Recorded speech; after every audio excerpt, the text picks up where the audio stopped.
I thought it would be useful to provide some examples of commercially available kinesthetic or force feedback haptic devices so that you could see the range of things that are out there and the incredibly creative designs and successful commercial products that people have created.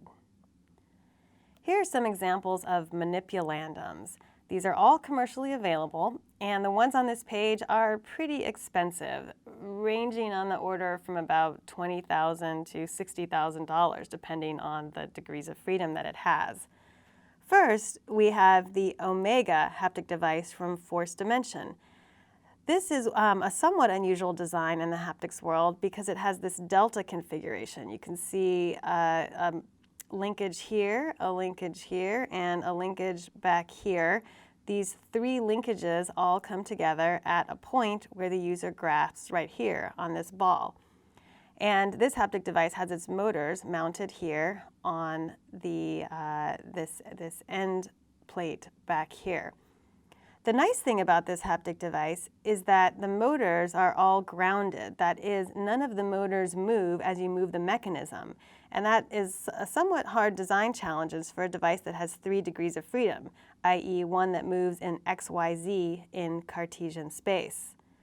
The other nice thing about this device is that because it has this delta mechanism, it has a parallel structure, and that allows it to render somewhat stiffer environments than many other types of haptic devices.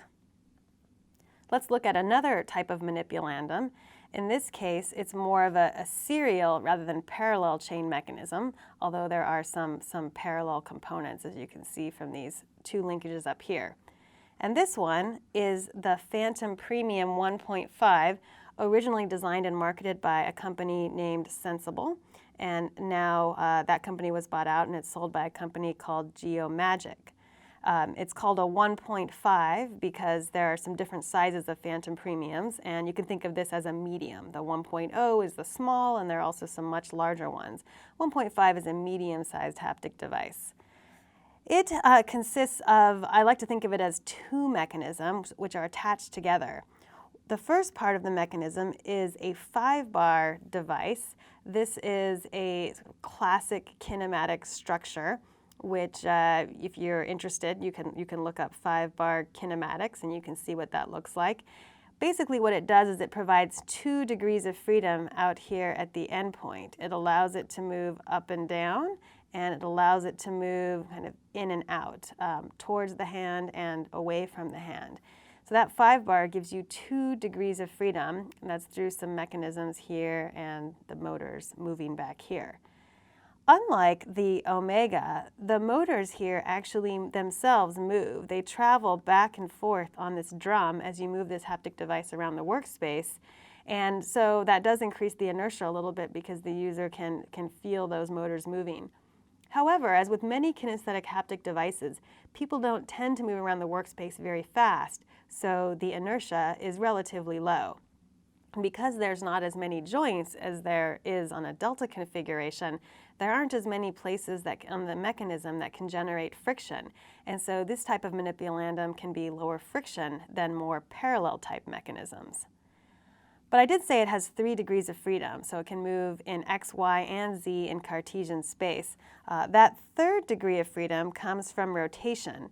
There's this 5-bar mechanism here, but then this whole thing is mounted on another drum, which can move back and forth. And so that gives you a 3rd degree of freedom. This device is also shown with an extra gimbal mechanism here, a kind of wrist that the user has the stylus attached to. This gives it even another 3 degrees of freedom, but in this case, those 3 degrees of freedom are only being used for position sensing. There's no force or torque feedback coming from this gimbal mechanism. It does allow the user to more freely move the stylus around the workspace, because as you might know, moving a stylus around a workspace, if you want to move to any position and orientation, requires 6 degrees of freedom. So it's nice that you can move it in this way. But I say it only has 3 degrees of freedom because that's the degrees of freedom of force feedback that the device has. And many haptic devices that are commercially available, like the Phantom, and this includes the Omega from Force Dimension as well, you can mount other things on the end point here. So the Omega also has a system where you can add a gripper here, and they also have other haptic devices that have higher degrees of freedom by mounting wrists, either with just position sensing or also with torque display capabilities that could give it a higher number of degrees of freedom. And that leads us to our last device on this slide, which is the Virtuos from Haption.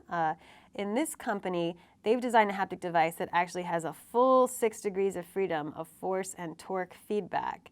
It has a lot of the mechanisms that provide 3 degrees of freedom back here in the base, and then the 4th, 5th, and 6th degrees of freedom are resulting from motors that are mounted in the handle and up along this last shaft.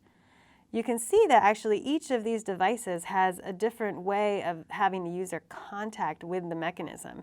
Here's a ball that the user holds onto, here's a stylus, and this is more like a handle that the user can grab onto and grasp.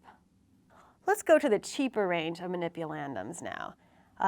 And the first two I've purposely picked because they are essentially cheaper versions of the more expensive haptic devices shown on the left in the previous slide. The first one is the Falcon. This Falcon haptic device, there's actually 2 of them shown here, device 1 and device 2, are based on the same delta type mechanism as the Omega shown in the previous slide, but they're smaller, they have a smaller workspace, they have less powerful motors, and they have more friction and more inertia on them than the really fancy research-grade haptic device. However, these devices can be had for a few $100s. Here's an example of 2 of them, and it's useful to show these 2 because they have different end effectors on them. This one has a ball, which is similar to the Omega on the previous slide. This one actually has a gun-type gripper. As you can imagine, these less expensive haptic devices are popular for video games. Another example, this one built on the Phantom Premium haptic device, is another device called the Phantom, but this is called the Phantom Omni. Although now, because Sensible was bought by Geomagic, the latest name for it is the Touch. So the Geomagic Touch haptic device is how it's marketed now. This one also has that same 5-bar and then extra rotational degree of freedom, but you can see that it's been made smaller. It also has less powerful motors. It's encased in nice plastic, so it looks more like a commercial product, but it still has 3 degrees of freedom of force feedback. And here, there's still a gimbal mechanism here, which provides an additional 3 degrees of freedom of position sensing, but you're still limited to only 3 degrees of freedom of force feedback. So 3 degrees of freedom of force feedback in this case. This device, by the way, is on the order of a couple $1,000s, so much more expensive than the Falcon, but of course an order of magnitude cheaper than a Phantom Premium. Finally, going way onto the commercial end of force feedback haptic devices, let's look at the Sidewinder for Microsoft. This device, I'm not sure how commonly available it is anymore, but it is only a 2 degree of freedom haptic device. It can move as a joystick left and right and back and forth. So unlike these 3 degree of freedom haptic devices, it has 2 degrees of freedom. It uses a type of spherical mechanism inside, which basically means that the joystick is not moving strictly in Cartesian space, just X and Y, but they're actually moving along arcs. And this is actually quite similar to how your HapKit works. If you move the handle of your HapKit back and forth, you'll see that it moves along an arc. You might think of that as, I guess, a cylindrical mechanism, just in 1 degree of freedom. If you take that concept and you move it to 2 degrees of freedom, then you get a spherical mechanism. This haptic device is on the order of $100 or so. And again, it's sold for video gaming purposes. As is the Falcon. I would say that the Omni or Touch is used more by researchers and people who do computer-assisted design in virtual environments. Those were all manipulandum haptic devices, and I should emphasize that there are many, many other commercial products out there. Those are just some canonical examples. I'll also mention a few gripping or grasping type interfaces. There are not a lot of these which are commercially available. Sometimes they're devices which are actually attached onto another kinesthetic haptic device. Like I mentioned, the Omega has a gripper attachment, which is optional that you can purchase. But here's some examples of some grasping capable haptic devices. This first one is a custom haptic gripper that was actually designed by my laboratory several years ago, where we took a Phantom Premium haptic device and added another motor and some mechanisms in order to give the user force feedback between the fingertips. So this is a custom laboratory designed haptic gripper that we used for research. Here's an example of a commercial product that provides gripping. I guess I say it's single finger, but it's really single grasp because there are forces being applied to two fingers, to this finger and this finger. And the way in which this one works is similar to a bicycle brake cable. Around the end of the finger is a little cuff, which is attached to a string, which runs through a tube all the way down here, eventually to some motors, which the user can wear in a backpack or can be sitting on the table. And this is done for both the index finger and the thumb here. And so if you apply force feedback by pulling back on the cables here and here, the user feels as if they're grasping a virtual object because the fingers cannot move toward each other.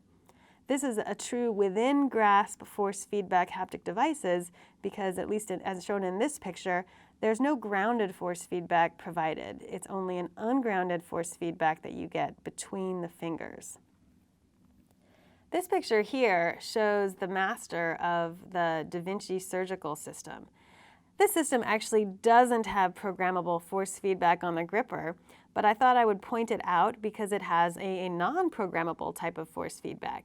It actually has springs which are inside the gripper so that when the user squeezes, they feel a force to help let them know how hard or how far they've squeezed.